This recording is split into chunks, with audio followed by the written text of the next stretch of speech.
Are we're live? I'm pretty sure we're live. We are live? I think so. Okay. I'm You're live. I'm hitting the go live on the Instagram, but I don't know if I'm it's recording. working. It might be working. Oh, there it is. Yeah, It's we're got to working. work. It's working. It doesn't have to work, Andrew. It's just the No, it's nature of working things that now. it might. Yeah, now. It's supposed to work when you push the button. See the good things that happen when you push the button, Kristian? I miss a push button phone. Why? Where is this going? I have no idea. Welcome to the Random Kristian Show. It is Friday. Friday. Yes. And 4 o'clock Central, 5 o'clock Eastern, 2 p.m. Pacific, and 3 Mountain Time. You know why we put 3 at the end for Mountain Time? Because it's up in the mountains. It's kind of hard to reach. So sure. There's some logic in that somewhere at some There's point. no logic in that whatsoever. No, there isn't. There really isn't. There really isn't. Welcome to it, kids. It's the randomness of the Random Kristian Show. I'm Kristian. My friend Andy here is hopped along and joined us to hang out. You like my shiny shirt? I like the shirt. It's good. Yeah. It's it wasn't supposed to be shiny in the picture because I bought it online. I'm like, oh, that's a nice looking, black shirt. I can't buy, well, unless I have bought clothes before online, like unless I've bought the actual product before and know it and like it, I can't buy clothes online. It's never what it looks like. It's always something wrong. There's always, and lesson learned. Yeah. You don't go by the pictures in the ad and online. You read a few reviews. Yeah. Make sure that it's come as described. Unless, I was very excited because I saw some other shirts, which are great. They are very nice shirts. They're exactly what I imagined. And I got a couple pairs of shorts, which are a little better than I imagined. But these shirts, I was like, oh yeah, those are nice. No, that was not the right idea. So buyer beware. But that looks like a solid purchase you got. It's very 70s disco-ish era, I think. I'm just saying I need some slick back hair and high-heeled polyester shoes and there you go. Some bell bottoms too. Oh yeah, the rayon bell bottoms, and I like it. No, we'll make that happen. No, it's we should do a retro. We should do a retro 70s show. We could. Yeah, we can do anything we want, Andy. It's our show. That is true. That is very true. Speaking of the show today, and mind you, folks, yes, we are normally a little goofy, and we like to have fun a lot, and not saying that we're not going to have fun or anything, but we do bring up some very more serious subjects, I guess, we have in the past. We have in the past. We've even done a little political, which we tend to haze in and out. Yeah, I mean, it is what it is. We even brought on a screenwriter that was incredibly angry at the world. But today, we are very, very blessed to have just this amazing man, Benji Nolot, from Exodus Cry.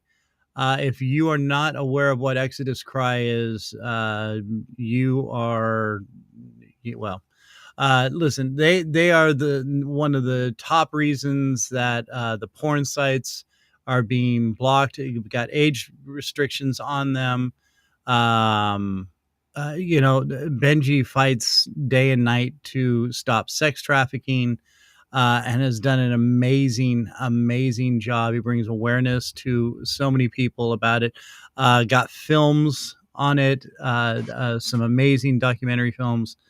We're going to bring him in here in just a little bit. We're starting the show a little different. And didn't we have a little blast opening or something that we do? Yeah, well, so we already kind of blew that out of the way. We kind of bypassed it. We're experimenting. We're Yeah. trying to keep you Right. more involved. So you're going Right. down a tunnel. You're going down a tunnel. You turn a corner. Going down a tunnel. Turn the other corner. Did that work? No. Okay. No. Anyway, going back to Benji and Exodus Cry. We're bringing him on. He's just done so much amazing work, and very excited. And again, we are a faith-based program, so we try to help expose and bring more light to people doing amazing things in the world in God's name. So I was very excited. Benji's worked with our church, or our church has worked with Benji, I guess, in Exodus Cry through Run to Stop It, which I know we've talked about several times on the show every year, at least once a year. And Run to Stop It helps fund Exodus Cry and a lot of things that Benji, the stop trafficking and whatnot.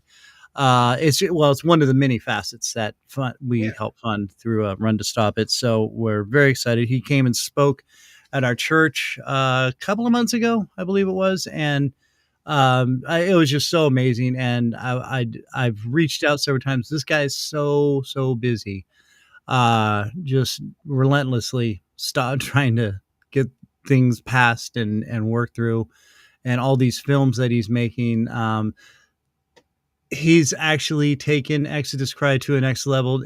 We now have Exodus Cry films, which will be premiering. I guess it's a whole website, or a part of the website. We can get him to tell us. I was going to say we could just have him explain it all, and it'd be a whole lot easier because I mean, goodness gracious, I'm just in a whole nother world at this point. So I'll just shut up. Hey, guess what, kids? We've got Benji Nolot from Exodus Cry in the green room, and I think he was eating all the M&Ms. So we're going to bring him in and make it awkward. So probably have a mouthful of food, and it'll be a lot of fun. If I could get the button. There's the button. There's Benji right there. Benjamin. Hey, sorry. I'm sorry. Is it Benji or Benjamin, man? I'm sorry, dude. Benji's fine. Okay. Good to see you guys. Thank you so much for having me on. No, thank you, for man. joining us.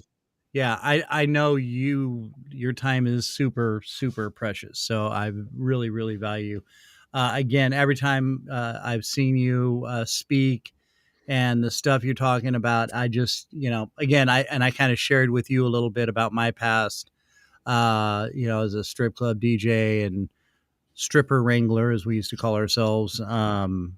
Just, yeah, it's something that's become very near and dear to my heart, what you're doing. And I so appreciate everything you've done. I've done deeper dives on what you have done and how you've done it. I guess it's been about 15 years now since you started Exodus Cry. We're coming up on 19. Oh, wow. Okay. Wow. I have no math skills at all, Benji. Which is why I do this for not even a living. It's just, yeah. But so now this basically just started kind of as a more something. I think it came out of a prayer group or something. I'm trying to remember. Yeah, I first learned about human trafficking on February 3rd, 2007. Yes. And a couple days later, was in a prayer meeting and talked about this issue, prayed into it with this group.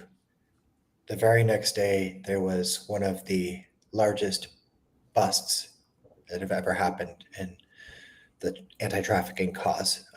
77 suspects were, 2,400 suspects were netted in 77 countries. Oh, wow. And they called it an unprecedented strike against trafficking, and basically said it was like finding a needle in a haystack. It was an algorithmic thing that kind of like came together. And so for us, we took that as a sign that, this is God's exclamation point on our prayers, that as we say, God's perfect storm kind of happened for you. Totally. As we lean into him in the place of prayer, there's real movement that happens in the natural. And so that's been a big part of our story, is just, praying into this very dark injustice and believing for God to bring about real world change. Yeah, dude. And I mean, it's just exploded from there, and all to your just, I mean, there's no way to, other word I think that keeps coming to my mind except relentless, dude. I mean, you just keep going at this, and like I actually just like I googled Benji Nolo's accomplishments, and I mean, good lord, dude. This is, I mean, just Mm. constant over and over. It's like, dude, you did, oh my gosh. And then you're making these films. Now, I mean, what do you do to relieve your stress? For, I mean, good lord, you've got to be just, Yeah. you've got to be a ball of nerves at some point, and just you've got to be able to just, what do you do to get out of that? Yeah. There's an intensity to the work of trafficking. Um, I think the issue itself is so dark, and then there's an urgency that fills the heart of our team at Exodus Cry and what we're doing because the stakes are so high. And so it is really important for people to have healthy outlets and Mhm. and also to learn how to rest well. Um, there's a passage in the Bible that talks about, I will make a table before you in the presence of your Hmm. enemies. And Yep. so it's this idea that in the economy of God's leadership, it's like we need to understand that ultimately the battle belongs to Him, and that rest isn't something that we can plan for one day. That we have Right. to trust God enough to be able to rest in the midst of the battle. So I Hmm. I, Hmm. I surf, I do jujitsu, I cold plunge, I do yoga, like hot yoga, I take walks, I have healthy outlets. From time to time, I enjoy fishing. So, um, but but yeah, there and it operates in seasons too. But I think it's for us to stay healthy in this movement, it's really important to have Yeah. those moments, those healthy outlets. Absolutely. So So, with what Exodus Cry does, I want to know, like, you guys, I'm sure work with law enforcement agencies to once you guys, but now do you guys, what is sort of the path of, I would assume people come in and talk to you about experiences they have, and then from there you do some fact finding. Is that, would I be right in how that works? Yeah, I mean, different situations necessitate different levels of involvement. It was kind of cool Sure. recently because our vice president of Impact shared last week that she was meeting with the local FBI here in California, Southern California, and they were sharing with her our whole entire office watched your Beyond Fantasy series and like had this big story about it. It was like so cool, that Yeah. uh, that our films are being screened in the FBI offices and things like that. But yeah, we Yeah. we we coordinate with law enforcement at different levels, just depending on different things. But our model is really so our stated mission is that we want to end the cycle of commercial sexual exploitation. We want to break the back of global sex trafficking. We want to Hmm. abolish it, and then alongside that, we want to eradicate pornography from the earth. The two go hand in hand, and Yeah. our way of doing that is our strategy is we make compelling films to spearhead awareness and conversation and shifting of mindsets Hmm. in order to pave the way for campaigns that will bring about legislative change. So it's Okay. films and campaigns that go hand in hand. And so in 2021, we released a documentary called Raised on Porn, mm, which was mhm, about childhood exposure to porn. And alongside of it, we released a campaign called Protect Children, Not Porn. And that Hmm. was meant to pass age verification laws. And it was really cool because the film got millions of views, the campaign got a ton of traction, and now 19 states have passed age verification laws. The rest are on that path. The Supreme Yeah. Court just ruled in favor of age verification. The UK just implemented it today. Um, Wow. and we're seeing screenshots of people trying to get on porn sites there, and it's now requiring age verification. So it's happening. We're literally changing the world. Not we at Exodus Cry, but we're those of us that have been a part of this effort, and from everybody who has signed a petition to those who are working on the front lines, and we're seeing it happen. We're seeing the world change and become a safer place for children, and that's really at the heart of all of this. That our strongest fight needs to be for the protection of children. So that's. And that was my next question. How wide is Exodus Cry's reach? So you guys you're hitting global levels. I mean, what you guys are one organization, but let's say that you have this great idea for age verification, but you need to disseminate it all over. Like, do you call the other organizations and say, hey, we need your help here, guys? Like, we have this great idea. This is where we're going to start. Can you help do this, this, and this? Yeah. We work with, so we've done work all over the world, and I mean, time would spare to go into what all that looks like. But I mean, we have broken up trafficking rings in Moscow, Russia. We've been a part of rescues in Southeast Asia. We've done huge events around, years-long campaigns in places like Brazil, where we had, massive campaign for years there in South Africa.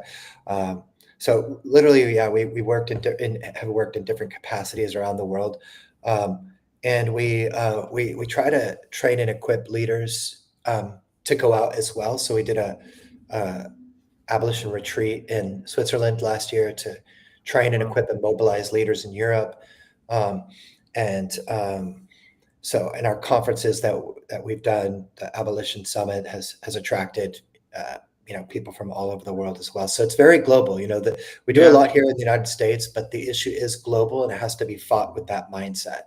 Right. Yeah, and another thing that I think a lot of people don't get. I'm sorry, I'm making little personal notes for questions I'm thinking of, because I'm old and I space out. And anyway, no, now the porn, everyone's like, oh, it's just porn. It's it's this leads to sex trafficking. It's so much sex trafficking leads to porn. They are so intertwined. It's scary, and the fact that most of it happens right under our noses is mind-boggling. Once you start diving into it, you watch these films that the about the kids watching porn. I remember watching the film, and then it couldn't have been more than maybe a few weeks later, my daughter, when she was living with me, was talking about riding the bus home, and some boys in the back showing porn to each other on their phones. And I was just like, what? And she's like, oh yeah. And they were doing, I'm like, I don't want to know. And you don't need to be seeing that. And before I even could call the school, there was a notice sent out, like an email saying, we heard about this, da da da da da. The bus driver, I guess, after my daughter got off, had found a safe place that she could stop, went and took the kid's phone, went and told their parents. And anyway, it was good to know that the school was getting proactive like that, and the bus driver. But it's so easily accessible, and it's just the beginning of the destruction of it, and the fact that it's so normalized. I mean, well, and of course on TV, you see how it's just sex period is so normalized now, as to where back you look at 50s TV, you didn't even see, knees on some of the women because of their dresses. I mean, but that's how it was. We've evolved and I'm not saying in a good way, but we've evolved. I mean, Baywatch, good Lord, think about that. And your start of what you did and how it's taking everything down, and it leads right into that sex trafficking, which is global, but it's also huge here in the US, and people don't seem to think that is. Why is that? Yeah, the best way to understand trafficking is as a supply and demand issue. Mm-hmm. And so if you think about the economy of trafficking, it really has to do with the men who are paying to have sex with a woman or Yeah. child, paying to Right. rape a woman or child, essentially what it is. And so in that regard, if men stop buying women and children for sex, the entire larger industry of trafficking, the sex trade, would implode overnight. Yeah. And when you understand that, then you think about, okay, well, where does that happen? And part of the answer is it happens everywhere where pornography is being proliferated Right. and a part of the sexual education of young children growing up. Yeah. Because the one common thread that we saw among all sex buyers we interviewed, the one thing was that they all had a background of pornography consumption from childhood. It's not to Yeah. say that Wow. every person who does will end up a buyer, but Yeah. every buyer had that one thing in common. And so where is pornography being proliferated today? Just about everywhere, right? Yeah. Our planet has been hardwired with the internet and pornography, and there have been no protections online. That's starting to change, thank God. Yeah.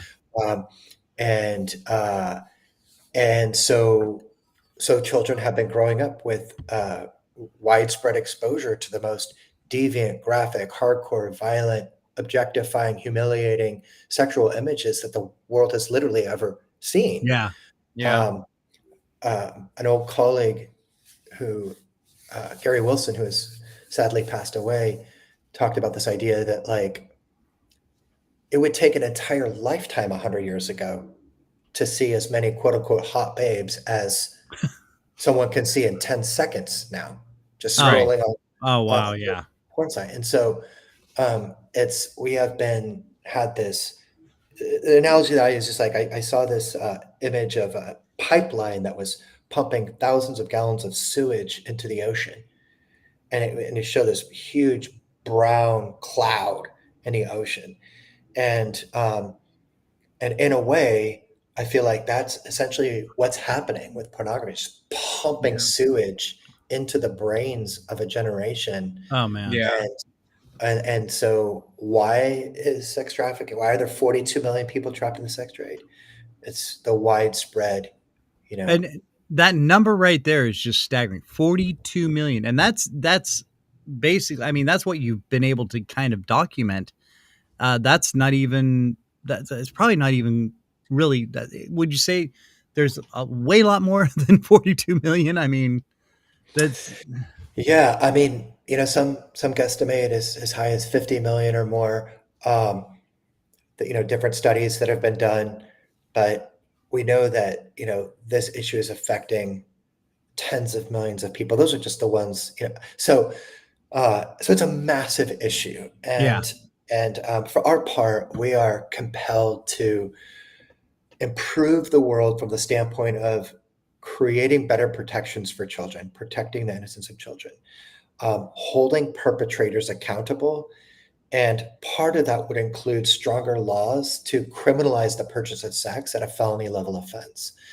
And that is the objective of our upcoming campaign, the End Demand campaign. So we're kicking that off with the launch of our new film, Buying Her, on Mm, July 30th.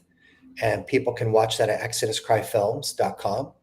okay, It's our new feature documentary, the first ever documentary done on the subject of demand, the demand side of this equation of sex trafficking.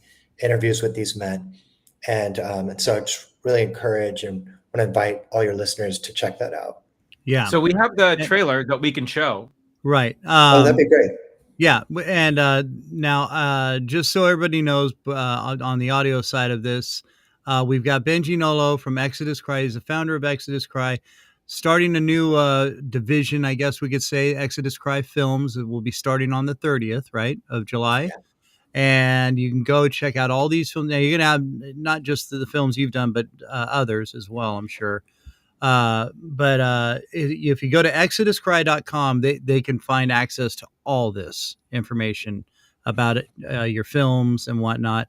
And then we've got some other stuff we're going to lead into here in a bit. But let's go ahead. Let's pop up the let's watch the trailer real quick, because it's very hard hitting, and it's amazing to see what happens here.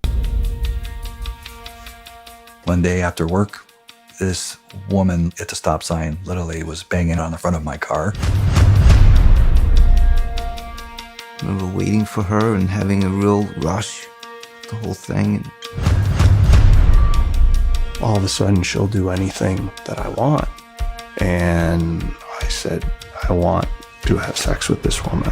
I will pay to have sex with this woman. And I did. When I was going on calls, I estimated about 10,000 plus different men that I actually was intimate with. At least more than half the clients were watching porn when I came into the room. Growing up, I viewed pornography almost as a training manual. It hooked me because it was more than just seeing it. It was an experience. But the book, the magazine, the screen just wasn't enough. One time I spent 12 hours looking for that human touch that porn can't fulfill. So then I would go to bars and pick up girls. But that was a little too personal. For a married man, I just wanted business. And prostitutes are in the business. The game was on when you were in the room and in that environment. Once they pay you, now you're just looked at as a product. Sucks for them, but I'm gonna go after what I want. Because, after all, who cares about a prostitute? Prostitution was about taking what I wanted. I suddenly opened my eyes to him choking me. I was so self-centered that I didn't care that my choices hurt others so deeply.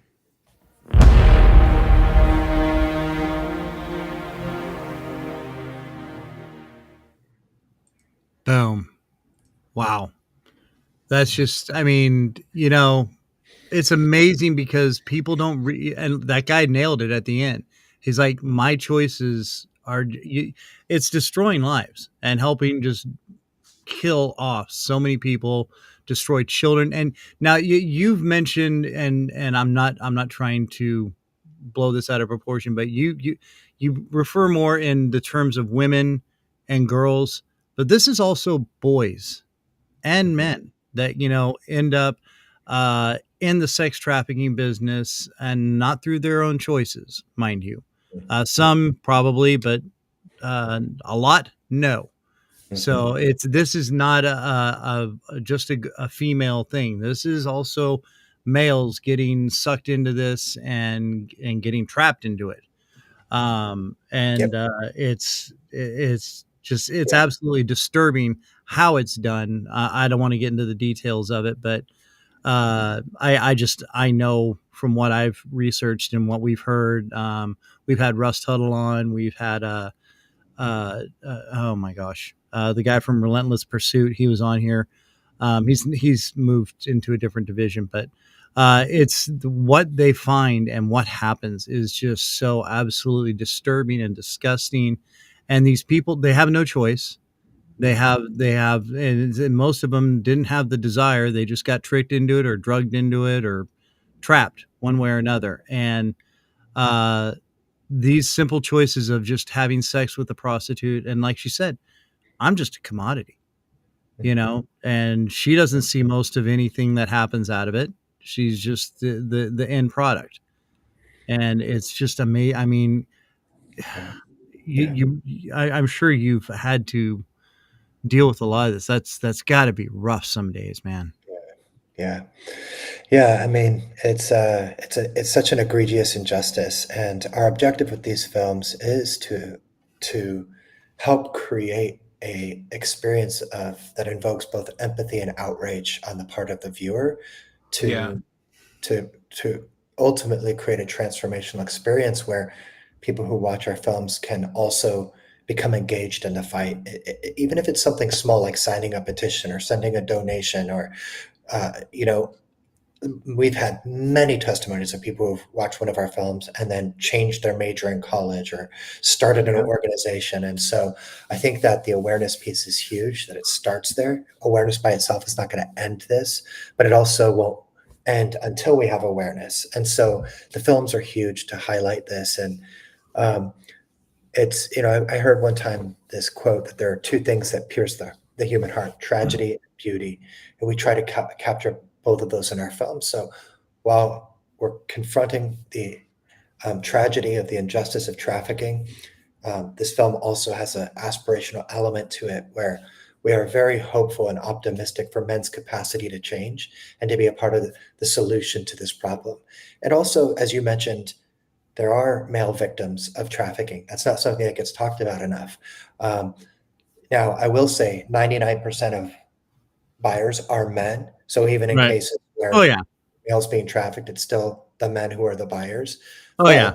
It's the sex trafficking is victimizing both men and women at alarming rates, and that's soul destroying. You know, it's a human life that is being utterly destroyed. And so I do think there's a measure of urgency with which we need to approach this issue and how we go about, you know, fighting it and taking it seriously. And so, yeah, that's why I you know, appreciate the opportunity to come on here and talk with you guys. It's, you know, just trying to spread the word. Yeah, and that's hopefully what we're doing. You know, we've got Benji Nolot from Exodus Cry, starting up Exodus Cry Films here on July 30th with a stockpile of your movies. You've got 7. I'm sorry, my notes are fading in my brain. How many movies have you done with your Exodus Cry program? In 2011, we released our first documentary, Nefarious, which is a snapshot of global sex trafficking. Then in 2017, we released a documentary that we did for Netflix called Liberated, the New Sexual Revolution, about young adult hookup culture. And then in 2021, we will release a documentary called Raised on Porn, about childhood exposure to porn. And then in 2022 and 2023, we released a documentary called Beyond Fantasy, which is about the porn. It's a series about the porn industry. And then, you know, there's a few others I'm not mentioning, but now we're about to release Buying Her. And then after that, we're releasing a film called High Class. Those are both very important films to understand this issue: the role of the buyers and also the myth of the high class escort and the truth that it's just all trafficking. Oh yeah. And the strip club that I worked at was right in the heart of the Silicon Valley. We did a lunch and dinner show, and well, it never really shut down, but the level of executives coming in for lunch, these guys are eating food, watching naked women dancing in front of them, and you know, it's just crazy. I mean, yeah, it just blew me away. But again, the allure of the money I was getting. At first, I was kind of uncomfortable with it. Then I got paid, and a lot of those qualms kind of went. Now, this is a whole different time in my life too. There was a lot of other factors going on, but which I've spoken about many a time, and I'm sober and all that now. But yeah, it was, you know, that first night I walked out with a wad of cash in my pockets. I got 15% of their tips. So my job was to push the tips, push the girls out there, no matter what shape they were in or whatever. I say, you know, I go in the back room, make sure, hey, come on, you got to get your hair done. You got to get And I'll tell you, after the first, wasn't so comfortable with it the first day. Second day, yeah, let's go. Come on, you know. And again, looking back at it, you know, it just creeps me to no end how horrible I was. And I wish I could meet these girls and apologize to them. And, you know, it's just, it was amazing. But, and so how easy it was, you know, it's just amazing. Well, it's the thing is you embody the testimony of what we want to see happen among many men, which is no, you know, maybe we're all born innocent, but there's no perfect human. And Right. if the what I hate about cancel culture is it's such a punitive justice system of like we're just going to punish you and and make you invisible, and that's how we're going to deal with the people that we don't like, beliefs that if they subscribe to a belief that we don't like or say something that we don't like. And like the truth of humanity is so messy that unless we have a vision for restoration, healing, hope, it's like you're not actually going to get rid of people through cancel culture. So No. what we need to see is a broader view that we're on a spectrum of brokenness, but we're all hopefully trying to move towards becoming the best version of ourselves. And so that's what I loved about these men who share their story and buying her is it's so disarming. Their humility, their vulnerability to open up and share these experiences. And it creates, for guys at home who are maybe thinking that, I'm a worm or whatever, it's like, hear these guys talking, you're like, I didn't do so bad, like, Right. so, Yeah. and so, it's aspirational in that sense. And so I love that, where you're at now and that you're able to look back on that and think, I missed it at this time, but I've grown past that. Yeah. Well, and again, it's still, and when I watch some of these, films, and I've watched other stuff, because it was something I struggled with for a long time, a while back. And, I'd always make these, like I said in the beginning, it's just porn, it doesn't, no, you look at the behind the scenes of this stuff. And that's another question I got when you're filming some of this stuff and have you ever just broke down or, some of this has got to hit you so hard, man. Some of the things that you get to witness, it's just gotta, how does that happen behind, or have you had people just kind of freak out behind the scenes while you guys are doing these films? Yeah, I mean, there's definitely moments where, I think like my job as a documentarian is to open myself up to hear the experiences of different people. And so, yeah, many times where, just trying to understand what a person has been through is just deeply heartbreaking. I remember this young woman, she was 18 or 19 years old, had just joined the porn industry 6 months prior, and was really led to believe by the messages of our pornographic culture that this would be a great way for her to become rich and famous, become a porn star. Oh yeah. And so when she got in the porn industry, really discovered the reality of just how abusive this industry is. And she shared numerous stories with us. And at one point, the most natural question to ask her felt like, what do you really want in life? Yeah. And when I asked her that, she just tears welled in her eyes. And she said, I just want to be loved. Wow. And so the truth of what happens behind the screen, behind, the veneer of the red light district, whatever, is so heartbreaking. I mean, I've been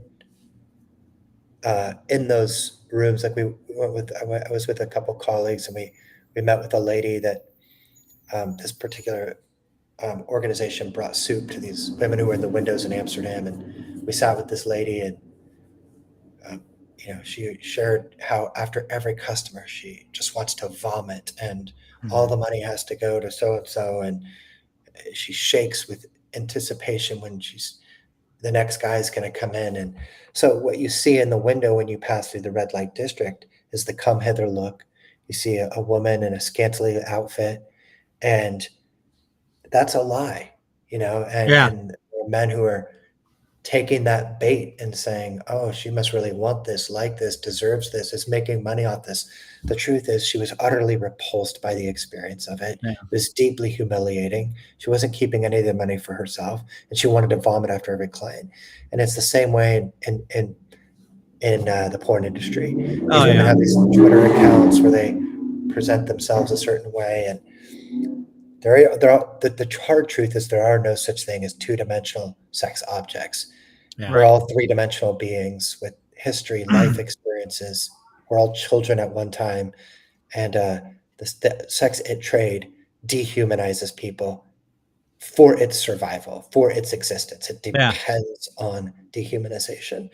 And so, yeah, so I think for us, like, it's been very challenging to walk this journey and hold space in our hearts to stay tender in the midst of such exploitation. Man. And you know, like you said, it's, you know, these women, they're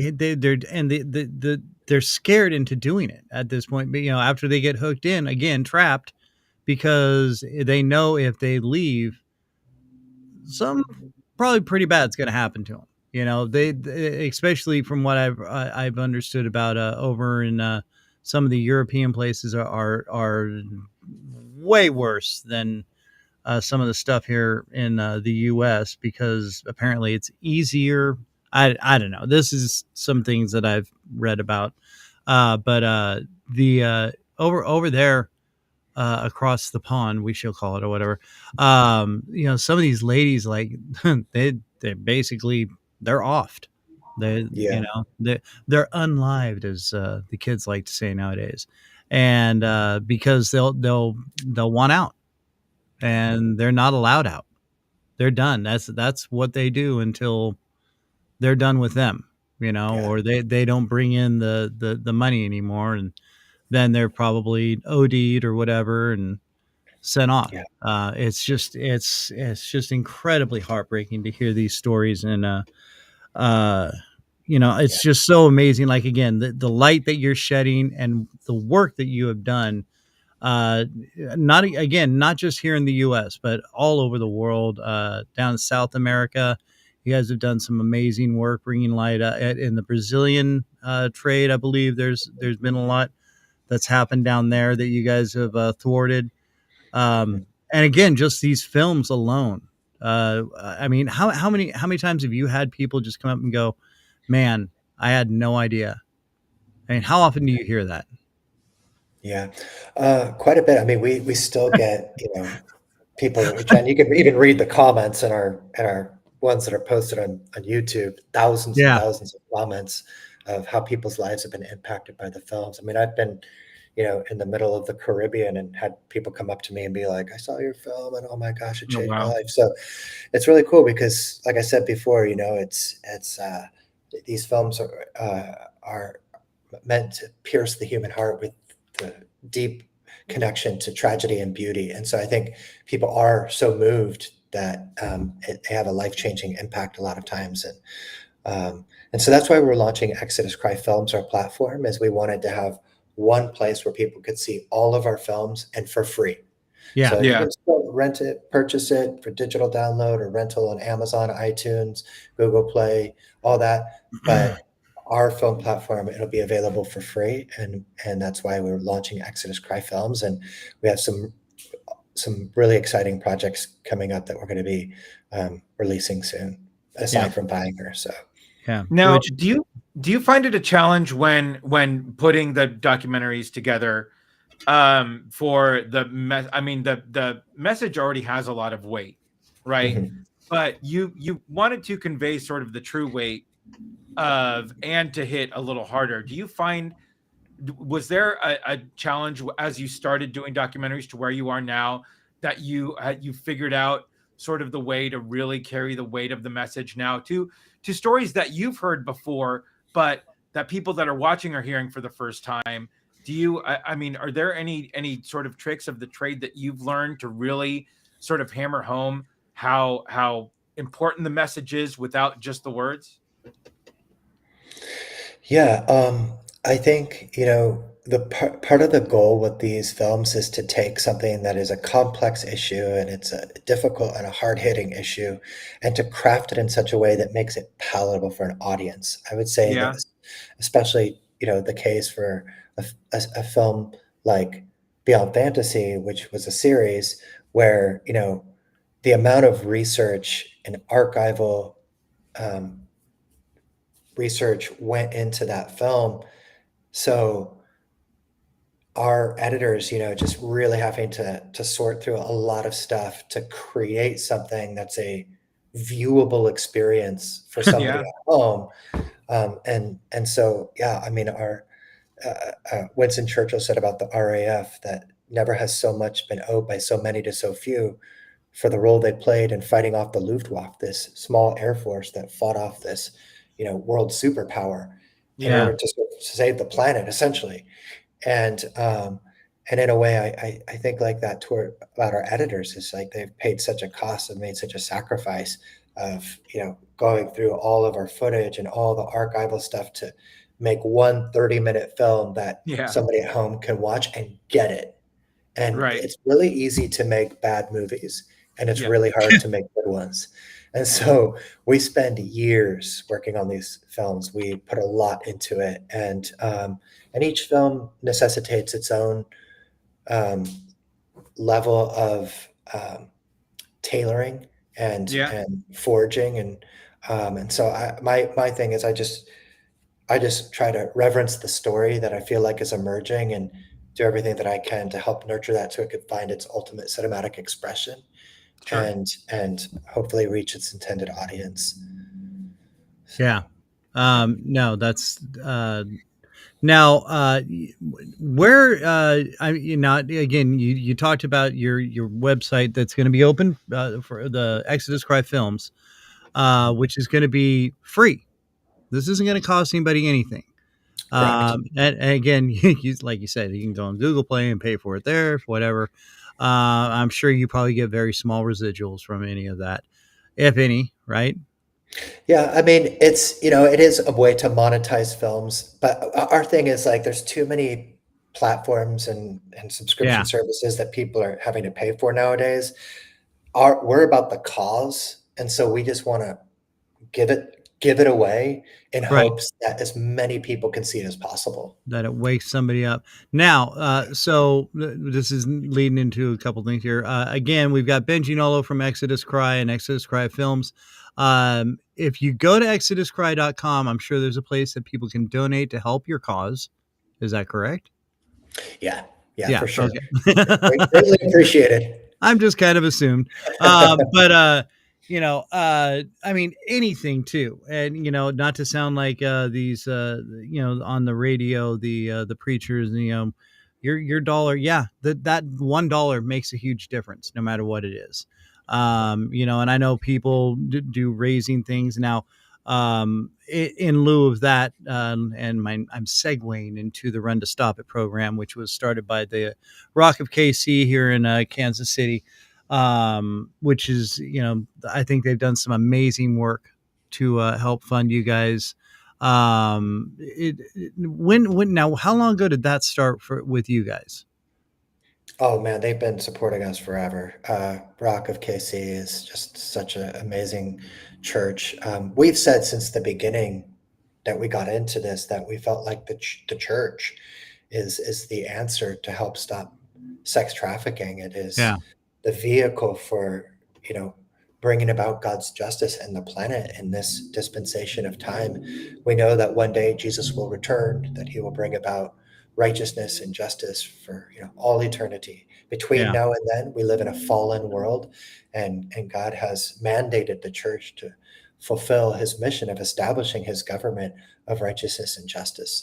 I think sometimes we have imagined the church, the foundation of God's throne to be righteousness, but he says the foundations of his throne are righteousness and justice.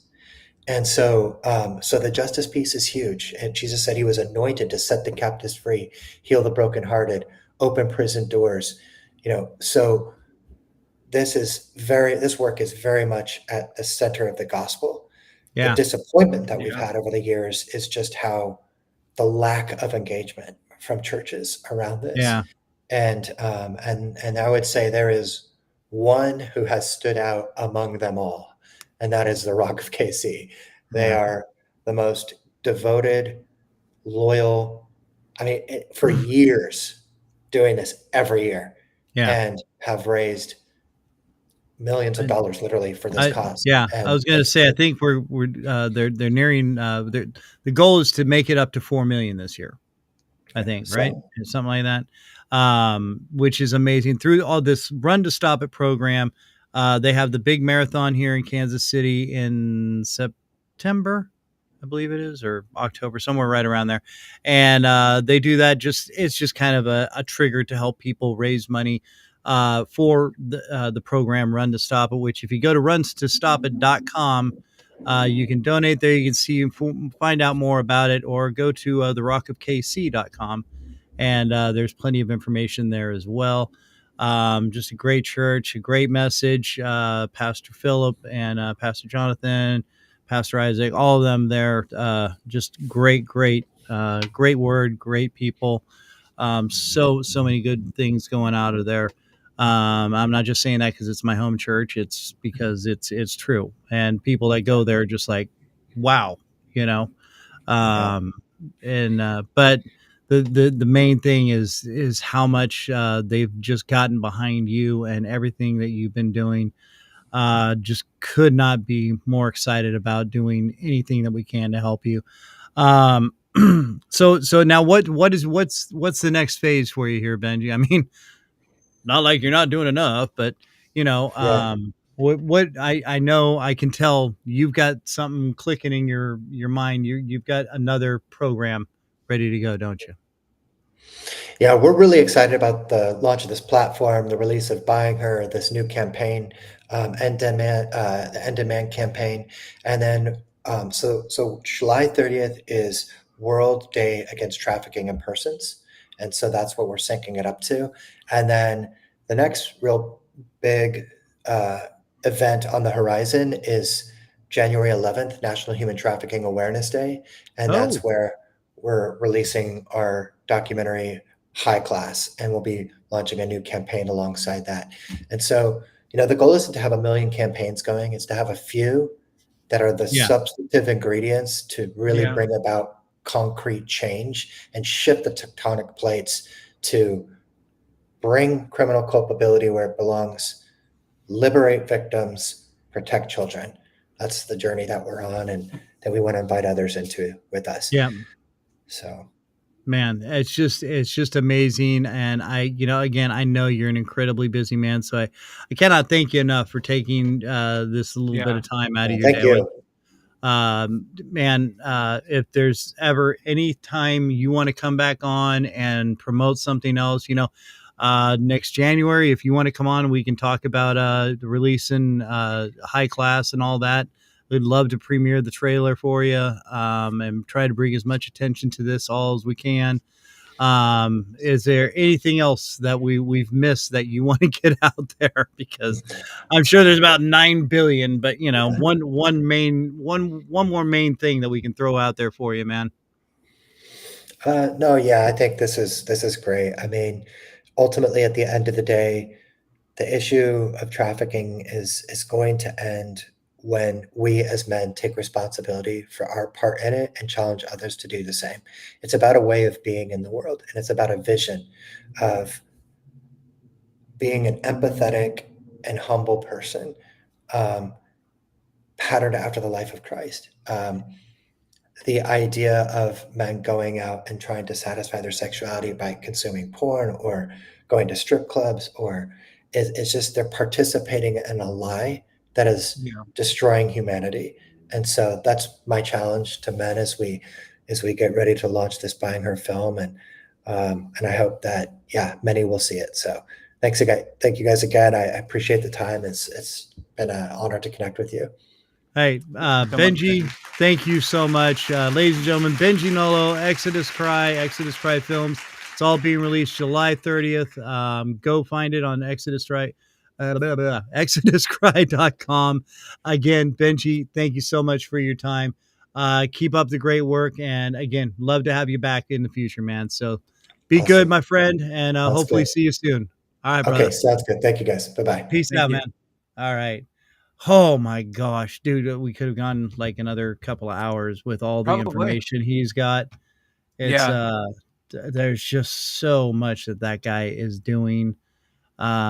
Which I mean, and he's so passionate about it. I mean, I know it drives him and makes him just keep going harder and harder because, again, like I said, I've talked to people and it's just amazing what they've been through and how they came out of it, or guys who realize, wow, I didn't realize all that was going on and what little I was doing was triggering so much more, Right. And people think it's a harmless industry, and it is not. It's an incredibly harmful industry. And that's the big part of it too, is that it seems like it seems that it's very ingrained in society, right? Yeah. And, right. And to attack it seems like such an uphill, impossible battle. Yeah. Right. Because there's so much around this industry that there's a lot. And to really just have the wherewithal to say, you know what, I'm going to create this company. I'm going to start this attack. Yeah. And to realize and get those little victories here, there, and there, and then to realize that, hey, I am doing something. I am making a difference. I am doing this. But again, it's still it's the fact that there's drive there, and again, these victories may be small, but again, you are creating knowledge, right? You are making people aware of the problem, and that's the big sort of thing that's just so impressive about what all these guys are doing. Benji, Russ, and all the other people that we've talked to. Yeah, it's just Lee Thompson. Lee Thompson. I remember the name finally. There it Lee is. Thompson of Relentless Pursuit. Yeah, and it's 2 years later. Yeah, it is impressive that these guys just have the drive to keep going and get it, and just realize that, no matter what we do, we are doing better, and we are fighting a good fight here. The thing too is they're doing it on like a shoestring budget, if not for free. And I mean, all the, like Lee, his time was completely volunteered. Yeah. And he was in on so many busts, and it's just, and then they're going up against these, and literally porn. I mean, Pornhub, for God's sakes, it's a multi-billion-dollar industry. And these guys like Benji and Lee and Russ, they do it on, donations, and they're, they take home very little. They do what they've got to survive. And they're making huge dents with what they're doing. So it is, it's total God's grace that they get to where they're doing and how they're doing it. So just incredible accomplishments either way. It's also an incredible accomplishment. What? You're going to love this segue. Chips and salsa. Because my God, where would this show be without chips and salsa? It's our way of making a little dent in worst segue ever. I've been trying to figure out the best way to do this, and there was gonna be no good segue here. There really wasn't. We have one sponsor. Other than the fact that Mrs. A is going to be on next week.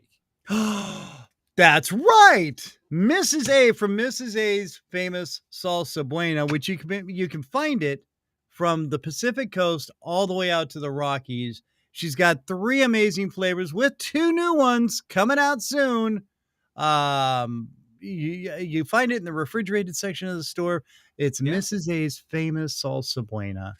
And well, Andy, why don't you just list out those 3 famous flavors? So you got the medium. Yeah, which is my favorite. You have Andrew's the hot. personal favorite right there. Yeah. Oh, True. the hot's good. You have the hot, which is really good, and but not too hot.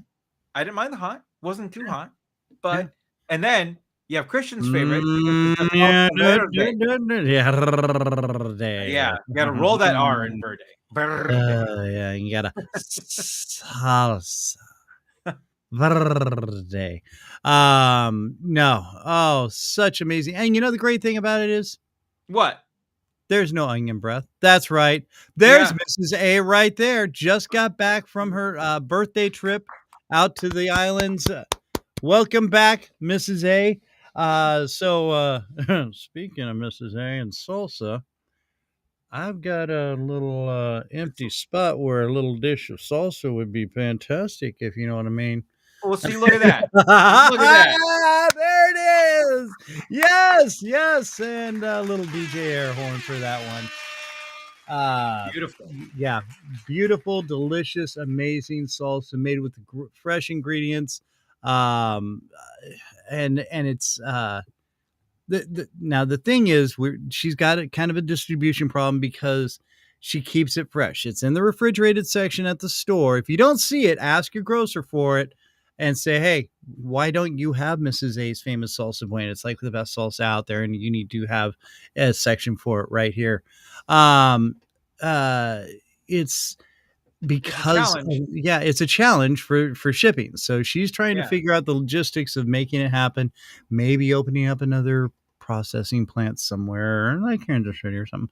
I don't know. I'm just saying because it'd be really good to have it right here. Anyway, it's a challenge for shipping, but it's not a challenge for chipping. Oh yeah, you get it. You get that one. That one's all you, buddy. No, you'll be here all week. You'll be here all week. Yeah, please tip your waitresses. All right. Please tip your waitresses because they're living off of nothing really at this point. It came in my head, and I was like, "No, don't say that." Yeah, no, but you had to. You had to. No, but I said it. All right. That's what we're here for. All right. It's fine. Oh, we didn't. Well, it wasn't really a good topic to do random questions of insanity with him, but absolutely not. No, but no. There's also 2 new flavors going to be coming out. That's true. Yeah. All right. And one of them is Andy's favorite. Right. And quiz time. One of them, Kristian always forgets the name. What is it? It's the Red Delicious. Come on, man. I was going to say Famous Delicious, and I knew it wasn't right. It's the Red Delicious, and then I'm the worst sponsory person ever. We don't deserve this. I didn't say that. Remember, we have video evidence. I did not say. Oh no, you'll be getting extra salsa, I'm sure. Right, but what I'm more excited for is the pineapple mango coming out. Yes. Oh Andrew's my goodness, favorite. It is my go-to salsa when it's in the store. So I cannot wait to try Mrs. A's pineapple mango. Yeah, I told my wife about it, and she was like, "Oh, she likes the sweet, spicy." Mm-hmm. Oh yeah. So get it at the store. Go. Hey, if you're wondering how to find it, go to mrsafamous.com right there. Very simple, mrsafamous.com. And you'll find all the list of stores where it's at. You'll find out some delicious recipes, which we're going to find out about next week when a Mrs. A is right here with us. Yes, that's right. Live and in person. So you can ask questions or just, go to our website and hit up the recipes there. There's photos. You can get some swag. She's got shirts and all sorts of fun stuff. Oh goodness gracious, here we go. Things are getting saucy. Oh my goodness. On the old Random Kristian Show. I'm gonna need to get some good restaurant quality chips. Oh yeah. And I can't wait. Yeah, I know. I seriously, this is all me and Andy really live for. No, it's true. Salsa deliveries. Well, and Yeah, but see, the thing is too, we get to watch her cook. We don't get to sample any of it. No. Now, Ralph does. Although this is honestly, that's probably for the best, because if we were in that room with all that food, we would be comatose after a while. Yeah, right. And it just wouldn't be pretty. Like, it wouldn't be a pretty video presentation. Of course, people might enjoy it because we wouldn't be talking as much. That's, you're not wrong. Yeah, no, it'd be like, Mrs. A's Famous Salsa Buena. Find it at mrsaysfamous.com, where the stores. It's in the refrigerated section from the Pacific Coast all the way to the Rocky Mountains. And we're done with the promotion part of the show. Yeah. All right. So, and again, it still kind of leads into our guest next week. Again, Mrs. A. Leah Aguayo, going to be on the show with some delicious recipes cooking for us. And hopefully we're snacking on some salsa with her. But we sure hope you all jump in and join us. And we hope you enjoyed today's show with Benji. Again, exoduscry.com. You can find it on the website, July 30th. The new movie's dropping, and the new website with exoduscryfilms.com. So you can find it all there, and it's all free. Amazing films, series, documentaries. Really, it's so powerful. Please check it out. If you can, send some support, some love their way, or go to runtostopit.com. If you're in the Kansas City area, you can join them at the marathon coming up here, and help raise some money for obviously a great cause. All right. So, Andrew, what do we got left? What do we got to do? Well, so we do have a normal segment, but I just don't feel like it's appropriate today. I know. See, again, we're faith-based, and we're goofy faith-based. We love bringing on creatives and people that make the world a better place, like Benji. Not saying Benji's not a fun, great guy, but he also tackles a very heavy, serious subject, and we want to help expose that. And the message is heavy. So, but it's powerful, and it's serious, and it's a real thing that needs to be addressed. And so we've shed some light to some of you and helped in some way. Yeah. But the Christian's somehow. Point, if you want to learn more about it, visit exoduscry.com, visit runtostopit.com, look up any local organizations in your area. Check it out, because they all need help. They could all use donations, but they could also use the manpower as well. So if you got time to help out some way or another, that'd be amazing as well. But and then definitely check out Exodus Cry Films when they drop on the 30th, because if you need to know more about exactly the sort of the ins and outs of what they do and how they do it, this is going to be a great way for you guys to learn. So. Yep. All right. Well, there's the music. That means it's the end of the show. That's the Dead Campers, by the way. They're going to be playing at El Brick in Capitola this weekend. So if you're out in the Santa Cruz area, go see them. There's them and a few other bands that are going to be playing. Going to be absolutely amazing show. If you even kind of like this music, you're going to be blown away with the live show. Also want to thank Creative Coatings for supplying us with shirts and all sorts of swaggish stuff. Go check them out at creativecustoms.com. CreativeCoatingsKC.com. CreativeCoatingsKC.com. You can tell I'm really aware of things. Who else do we got to thank? Obviously, again, Mrs. A's Famous Salsa Buena for being our one and only sponsor of the show. Huge shout out to the Advisor on Facebook. Created by Products. One of our biggest supporters, if not our biggest supporter of the podcast.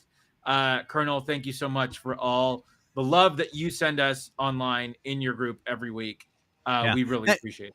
And if you are a creative actor, whatever, go to the Advisor Indie World Magazine Facebook page and check it out, because you can join that group and meet up. And There's been a lot of people that intermingle with films and music and comedy. And John Branyans, he was a part of it. He was on the show again. We're actually going to be getting him back on. We're going to do a workshop with John Branyan on the show. A comedy, which obviously we need.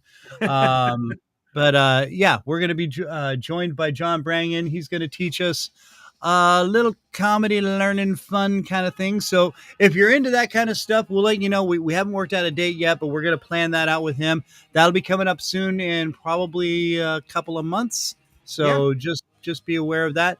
In the meantime, we're going to take off. We're going to be back next week with Mrs. A and her amazing food and recipes and hopefully some salsa. But until then, we want you all to be good. Again, support your local church and, people like Benji with Exodus Cry.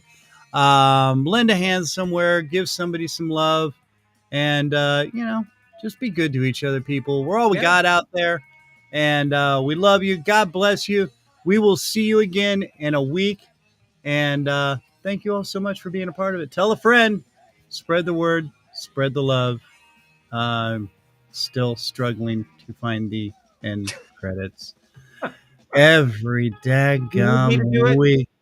Do you need me to do it?